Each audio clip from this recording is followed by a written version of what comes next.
On vous a entendu dire que vous étiez très préoccupé par le maintien de la paix entre la Russie, l'Ukraine et l'Union européenne.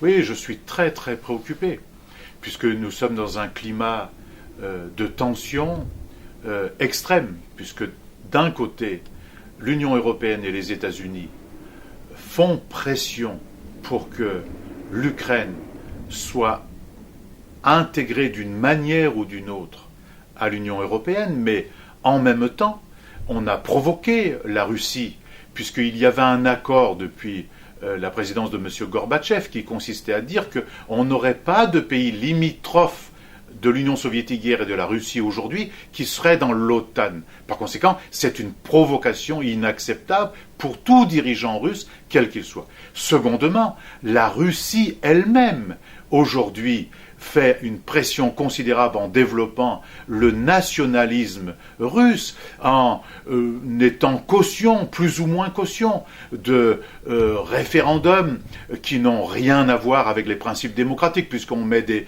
urnes dans la rue, on met des barricades, des barbelés dans les villes aujourd'hui où on organise des référendums. Ça n'a rien à voir strictement avec la démocratie. Alors que le peuple ukrainien, lui, ne veut qu'une chose, c'est vivre en paix, conquérir sa souveraineté économique et politique et tenter de se débarrasser de la corruption et des oligarques.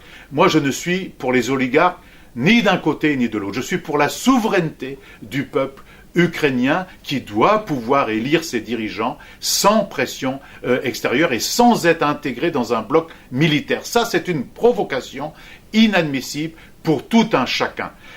Donc, au lieu de faire ce que font les dirigeants français et allemands lors de la visite du président de la République avec Madame Merkel, nous devrions, l'Allemagne et la France, prendre une initiative politique de dialogue, de négociation, se mettre dans une table ronde où on mettrait l'Union européenne, la Russie, des représentants de la société ukrainienne dans sa diversité, évidemment les États-Unis, sous l'égide de l'ONU, ou bien des institutions de Genève, de telle sorte qu'on dégage une voie. Mais à tout prix, il faut défendre la paix, il faut faire taire les armes de chaque côté et empêcher de part et d'autre ces milices de faire la loi et de prendre en otage des citoyens et un peuple entier, c'est-à-dire le peuple ukrainien.